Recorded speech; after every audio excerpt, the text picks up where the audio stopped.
Hi all, thanks for joining us today. We're gonna go, in this next hour, we're gonna tell you about how we've been using photorealism to win bids, create those deep emotions and connect with those potential clients in that first initial potential interview.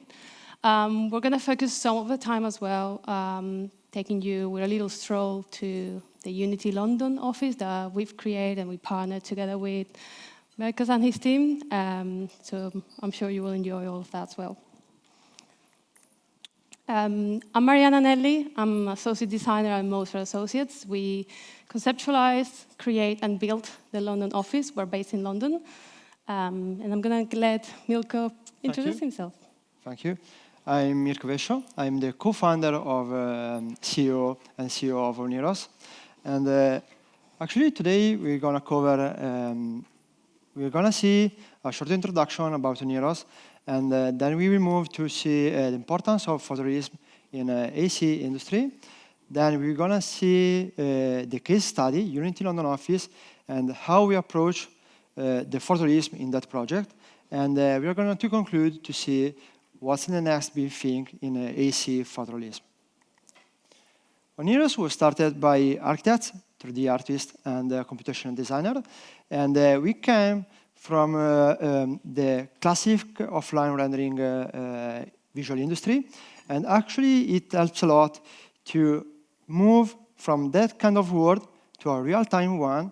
And it helps a lot, actually, also to figure out the best way to improve the photorealism also in real time. So in these 3 years, thanks to this, sorry, we have the possibility to work with over 30 companies around the world and help their project to show their potential using photorealism in the AC industry. We are also the company behind the ArcViz Pro series, one of the most seller asset on the Unity Asset Store, managed by co-partner Ruggero Corridori. And we start with ArcViz Pro series to help all those people that would like to learn how to improve the photorealism in ArcViz industry using Unity, but also for all those people that just need to have some realistic furniture to use, or also for all those people that just want an environment ready to be used for in the game. We are going to release, after I receive a lot of feedback on the ArcViz Pro Volume 6, we are going to release soon the ArcViz Pro Volume 7, all focused on the HD render pipeline. So let's move to talk about the importance of photorealism in AC. We are going to see, we're going to have an overview about the photorealism help to test architectural choice and design choice made by the architects. And we are going to see how Unity could help to do this than offline rendering engines, and how and why it's important to have more engagement and more interactivity. And to conclude, we're going to see why it's important to have more output, graphic output possible for the marketing area of the clients. Of course, a good level of photorealism helps on many ways. For example, if we don't just have a good lighting setup, a realistic materials, and a good level of details, it's just not possible to figure out correctly how the project looks like. So also the marketing area of the clients loves to have something to show before the project is built, for sure. But it's important that this kind of contents for the marketing area being realistic. We come across, I'm going to tell you a short story about a potential client we had met a couple of months ago, and they actually was worried about to use virtual reality and real-time interaction, because they told me something like that. We have already spent a lot of money last year with a company that produced for us some apartments in virtual reality, and actually we had the opposite effect they are looking for, because the potential customer, the potential client of this apartment, when they tried the virtual reality content, the virtual reality content was so unrealistic and so ugly that actually wasn't possible to understand the real potential of those apartments. So it could be a quite obvious point, but it's important to talk about.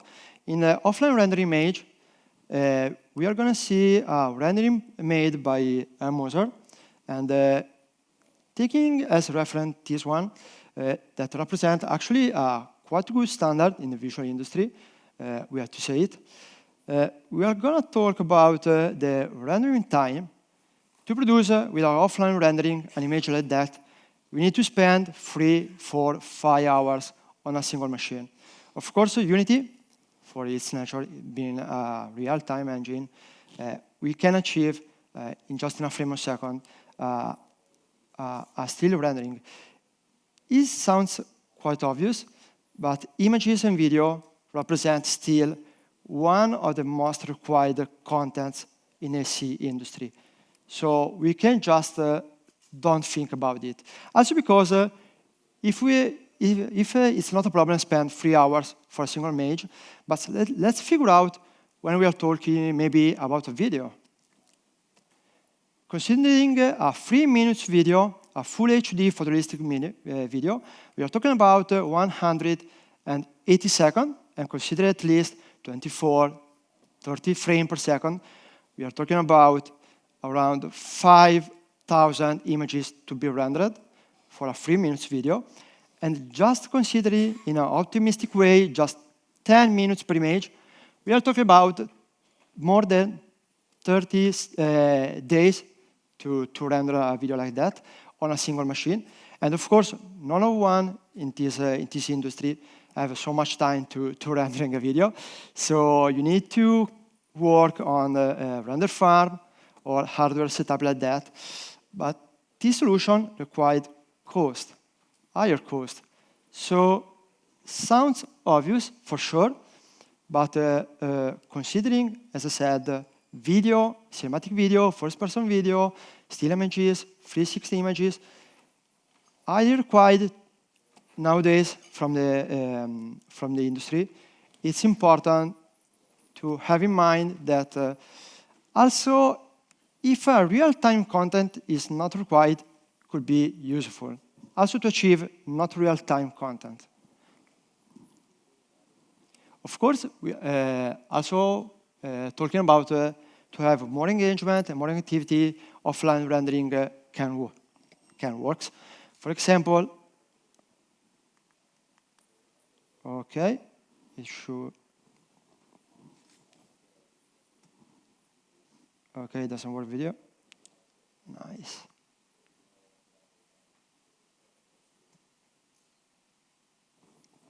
Okay, it doesn't work. Well, it was actually it was a panel tour made by the architects, and it was actually quite good. But this kind of solution bring with them several problems. Like, of course, you just need to rendering huge images, just a few numbers of 360 images. And of course, you can just work on teleport on fixed points. But using Unity, for its nature, we can add any kind of interaction. And for the Unity London office, for example, we had the possibility to add the from material selections, so the architects and the clients can able to see the different design and the different aspect in real time. We add the possibility to switch different daylights and, of course, turn on, turn off real-time lights, TVs, and access to beam information. Okay, let's see if this works. this one is another video, another example to how it is important to add interaction in real-time contents. In this case, we have made all an infographics to show product information, but always keeping the most photorealistic possible in real time.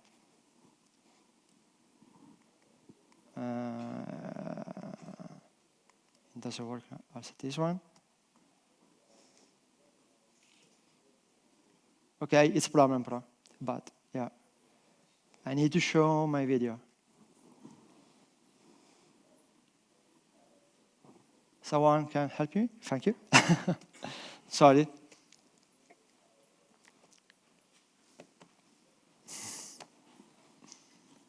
just doesn't work.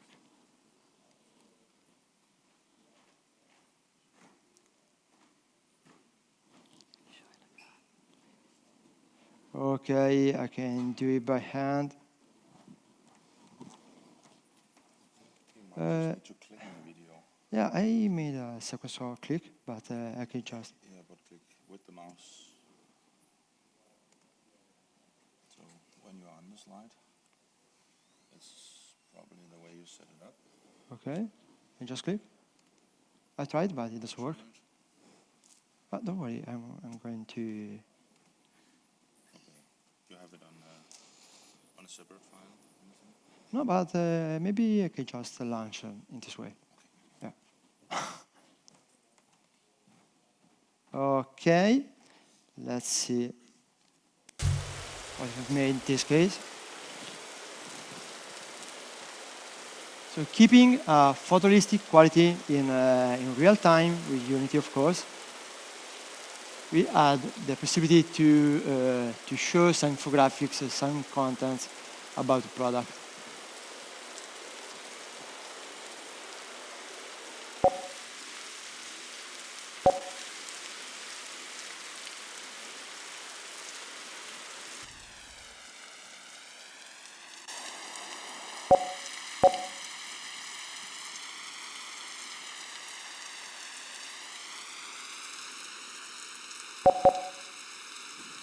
Okay, let's move on. We are wasting time. So, get different output for marketing.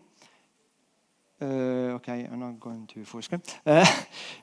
It's an important point because the marketing team need as much as possible content. So, if you give him the possibility to have just a PC build or a VR build, not necessarily they have the chance to use that kind of content in any situation.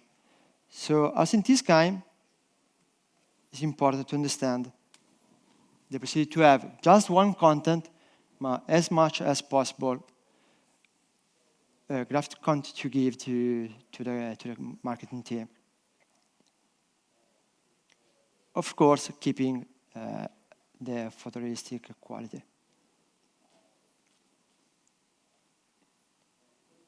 You're going to see a workflow, interactive, virtual reality, and expo experience.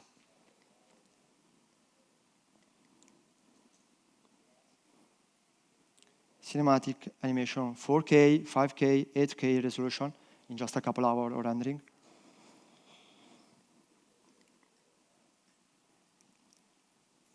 Any amount of still images, mobile, 360 images, and even more. One on the most underrated point when we work that we actually see around this industry about about the real time in the industry, it's important to understand how important it is to have an emotional impact between the clients and environments. So just adding, for example, living elements, weather, and sounds, you can just have a totally different approach and result to the project.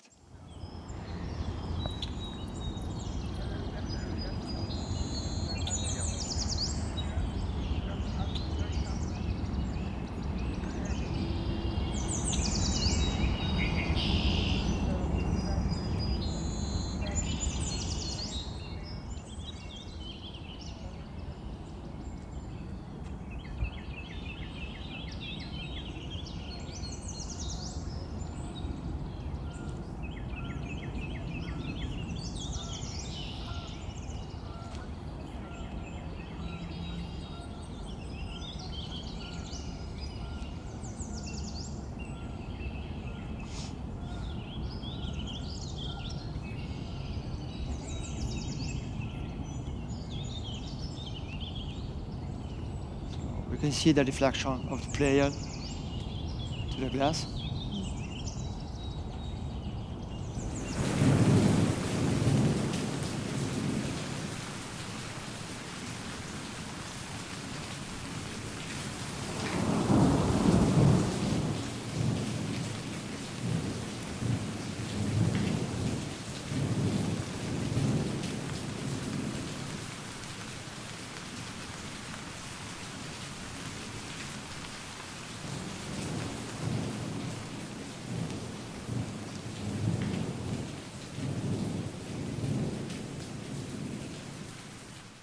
Okay. Also in this second part of the video, it's important, for example, to see how we have the first part made in the almost uncomfortable situation, so rainy, with wind in the courtyard, and moving in, give the feeling to a warmy house with wooden. So it's just important to create an impact, an emotional impact to the client, for sure.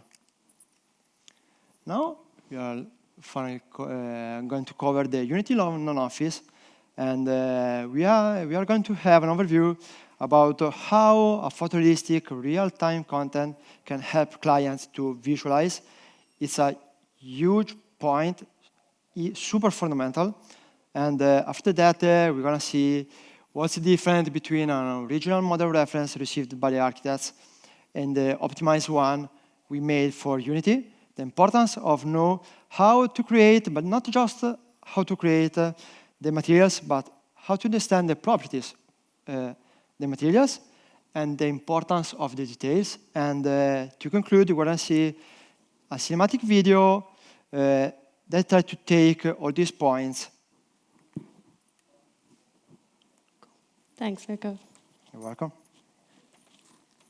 I think as Mirko's made quite essential good points when we are actually using all this technology to present to our clients and to engage with them.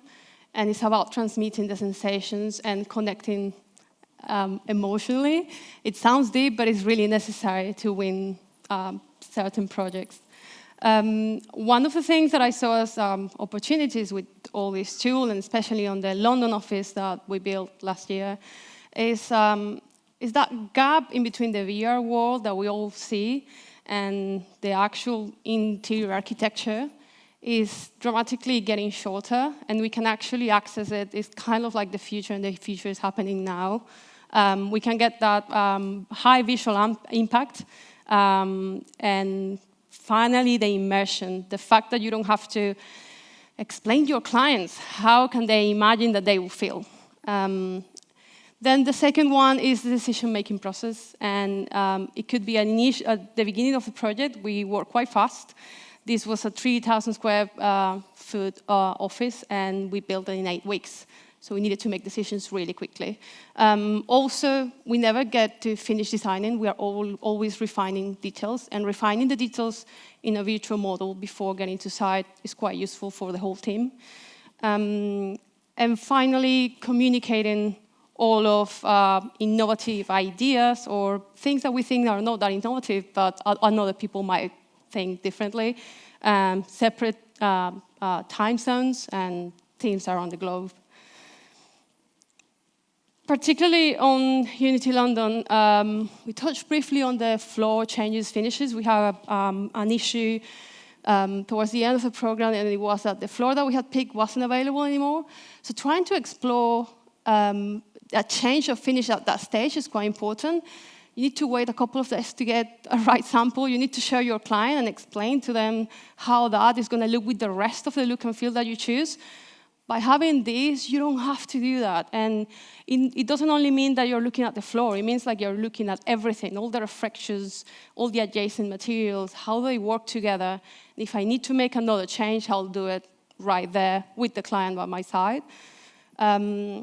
The refining details and also that space at the reception of Unity London office had quite a lot of grids going on. We did a domino wall, we did terrazzo flooring, we did steel work partitions. All of that need to be decided quite quickly.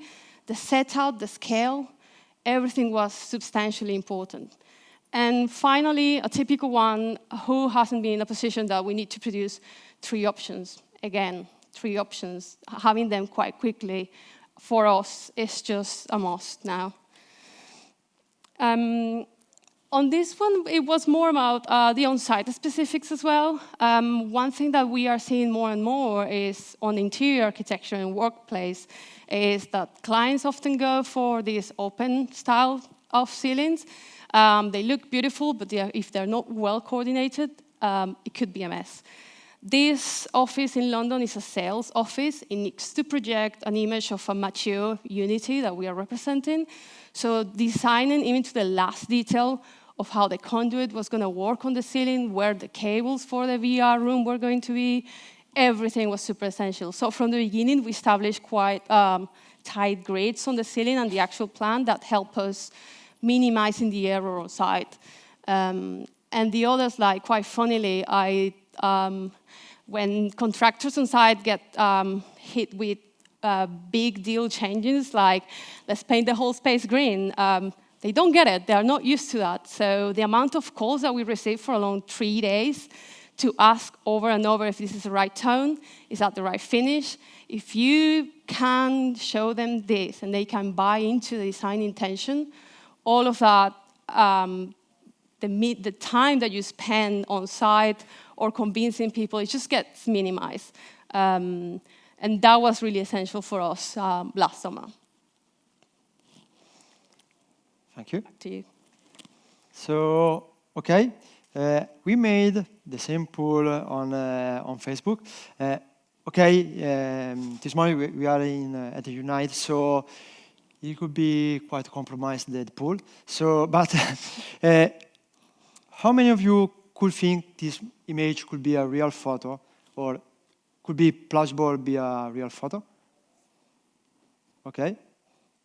So on Facebook, so a different contest at the Unite. So on over 200 person, almost the 70% thought it was a frame extract from a full frame camera recording. So it's quite interesting, also because we are still working about real time. For the real-time photorealism doesn't mean high value settings. I'm sorry, but there is not a magical formula. You just can't improve the values around the Unity settings to have photorealism. So you can just apply different anti-aliasing, high-resolution light map, everything in 4K resolution texture, and just have photorealism.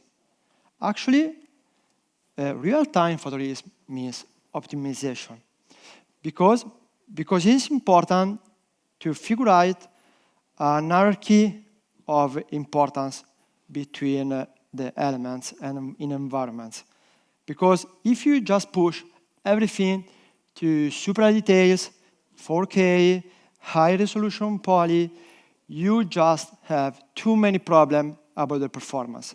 So to find the right balance between what is really important to show, so where you can just spend more polygon count, more higher texture, is fundamental. Here we're going to see the original model versus the optimized one.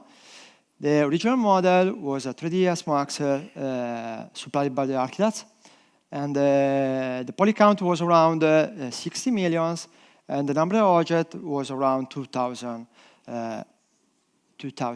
Actually, it's not quite a problem, because if you're working on offline rendering, you just don't care too much about the polygons or the number of objects. But when you move in a real-time content, we have decreased the number of polygons around 97%. Also, the number of objects are reduced by the 75%. Also because if in offline rendering, it's not a big deal, have maybe a plant or furniture divided in 10 parts, or also a wall divided in two parts.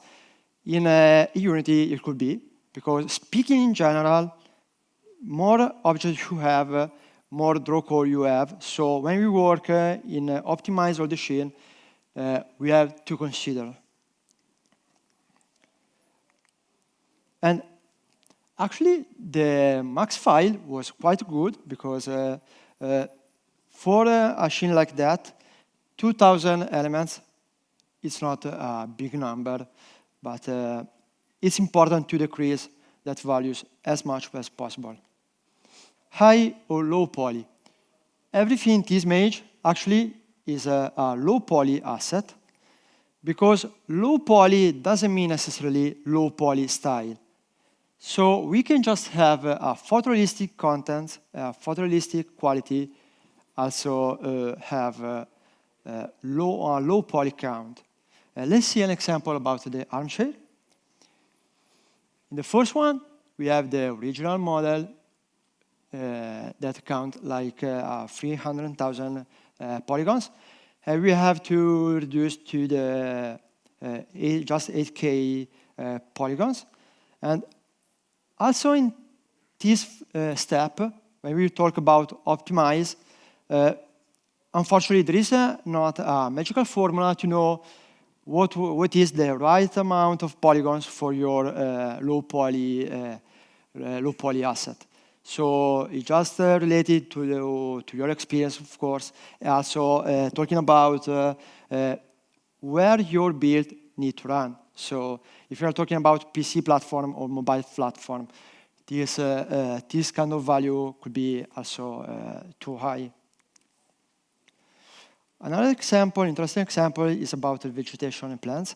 If you're looking to a super easy way to kill your performance, you just can use high poly vegetation. Let's see why.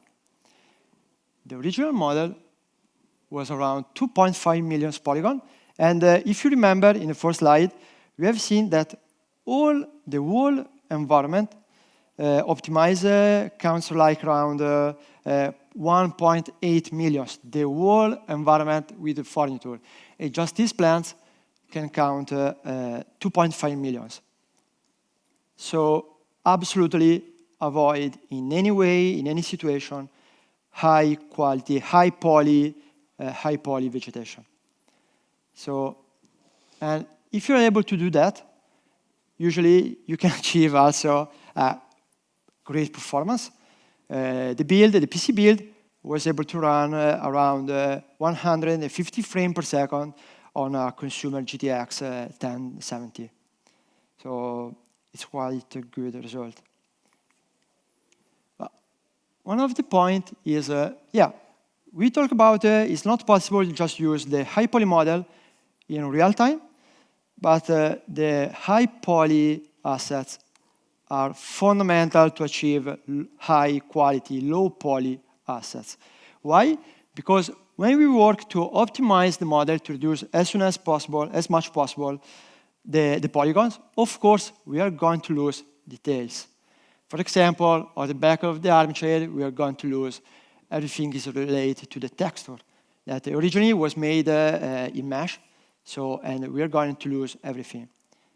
And so it is important to transfer the high poly polygon details to the low poly model. How? Of course, Substance is not the only software that can do that, but it's important to understand the workflow. So to achieve photorealism in real time for this industry, it's important to have high quality, high resolution model, high quality, low poly version with the proper unwrap, and of course, transfer the details from the high poly to the low poly model. And talking about Substance, we can just talk about materials, for sure. Pick ready-to-use materials could be not enough. Why? Because if you have custom clients, so you have to be able not just to find random free or paid texture around the internet, but you have to know the properties. You have to understand the properties of a material. It's not a technical point, actually. It's really about to know how the materials work, what are the material behavior, for example, for the lighting.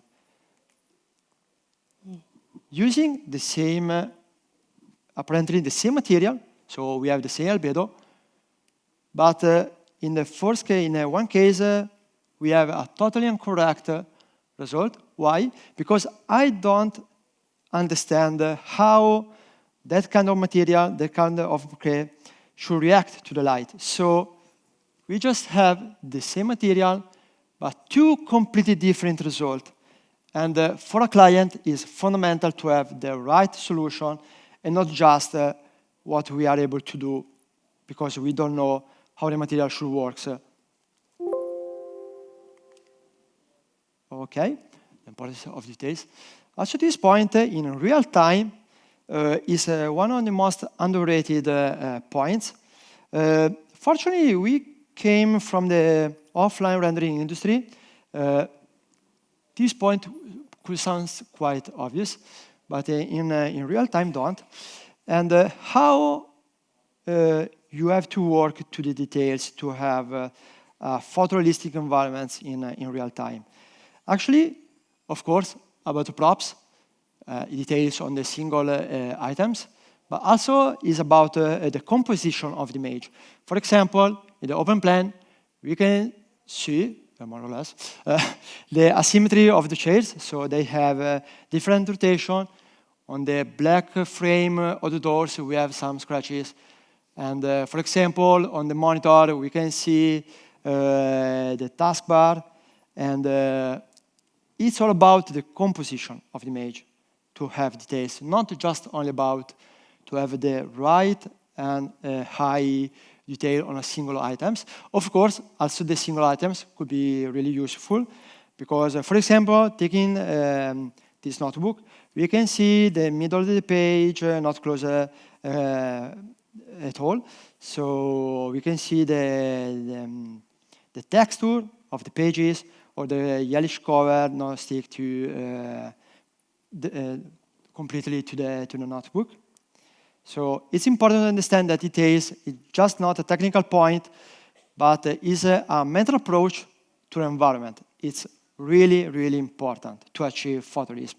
Without this approach, you just can't not have photorealism, for sure.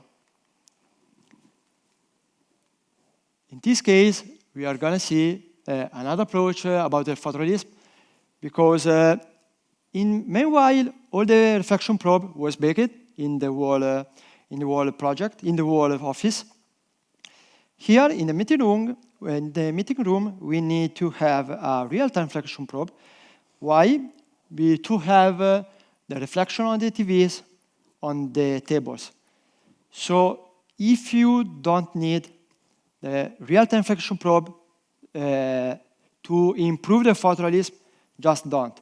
If you just don't need the real-time lighting to improve photorealism, just don't. Use everything only when it's necessary to improve photorealism.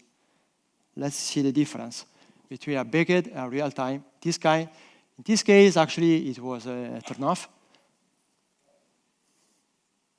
And we don't have any reflection on the table.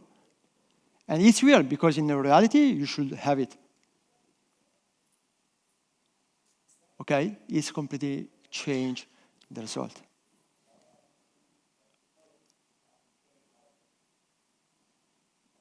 So, as I said, someone can tell, well, you can just have everything in real time. So in this case, you can solve everything. No, because if you don't need real-time elements, just don't, because you can just have a lower performance or other issues than a baked situation. To conclude the importance of the details, this frame is extracted from the cinematic video we have made for this project, and it is possible to see actually a drone reflected to the mirror. That's why, because in a real situation, a shot like that required a drone to be recorded. So it's not important to that anyone notice that kind of particular, but all the details together make photorealism. high-definition rendering pipeline for photorealism. This is not going to be a technical point of view, because everything about plan reflection, decals, lit shader, you can find it on the Unity documents online. So we are going to see just how these new features can help, and then it doesn't work.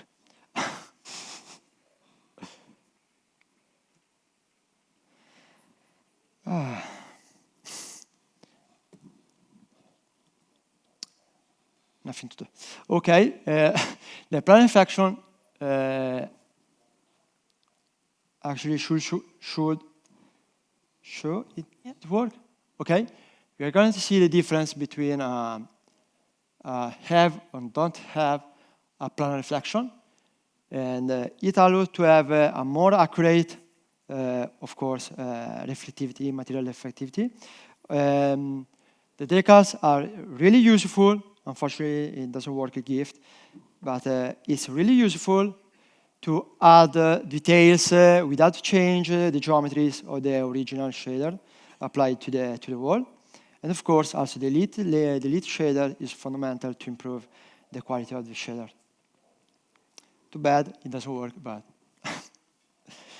so let's see, to conclude this part, what is the final result following all this suggestion.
Okay, and don't forget, this video was made in real time at actually the full HD of this video runs at 150 frames per second.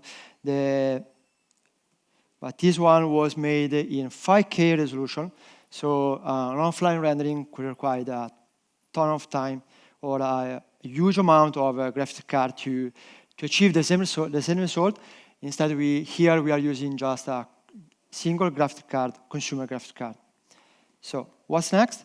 Of course, the next big thing will be the ray tracing, and together the next generation hardware to improve the photorealism in AC industry.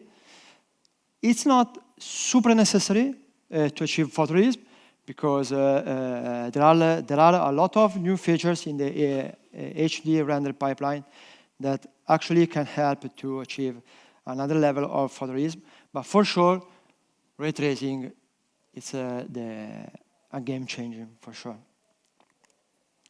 A couple of useful information about the Unity London office.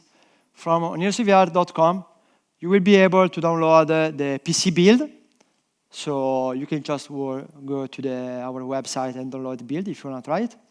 On the YouTube, actually, it's became quite useful because you're going to find all the video that does work in this presentation. So you can see that. And in the Facebook page, you can find a lot of tutorials, also on this project, interview, that we don't talk in this presentation. So, of course, sorry.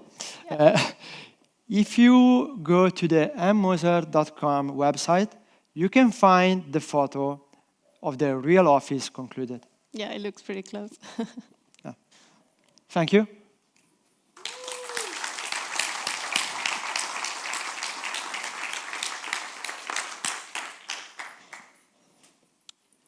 So there are any questions? One question. Hi there, Saad here. So, quick question regarding the offline render. So, for example, if you got a scene, Sorry? made in the offline render and you're planning on pushing all of that into Unity, the only way I could think of is, you know, if you convert the whole thing into like a standard materials and then push it via FBX into Unity. Is that the sort of workflow that you're using? Yeah. Are you recreating all the materials again in Actually, Unity? it's a good question. Yeah, the main workflow is something like that. So we start to the 3ds Max file for the offline rendering, or another format, by the way, for offline rendering. And outside, of course, outside Unity to work on the poly reduction and everything is needed. And we import the FBX file in Unity, ready to be used. And talking about the material, yes, it's not necessarily starting always from scratch. But of course, I don't know, if we have a good material in offline rendering, we can just take the bump, the diffuse, and other maps and work on it to have the same maps converted for Unity. So the bump map became the normal map, and etc. For sure, everything we can use from the original model is good to reduce the working time, and yeah, totally. Sure. You're welcome. So, Any other question? Okay, sorry. yes. I'm actually working on a project that's Okay. not as complex as this one, but the main problem I'm having is getting fabric materials to look real. I was wondering whether did you use any kind of special shader or something like that for the fabric materials specifically? Okay, the fabric material are custom shaders. Actually, is a quite technical point because we have made because when we started to work on this project, the original HDRP render pipeline was still in beta, so we had made a lot of tests, and the answer could take a lot of time, but we can talk after and see better. Is there any way that those shaders are available? Those shaders are developed by you in-house? Yeah. Yes? Okay, cool. Yeah, we'll talk. Thank you. Any other questions? No? Great. So, thank you. Thank you.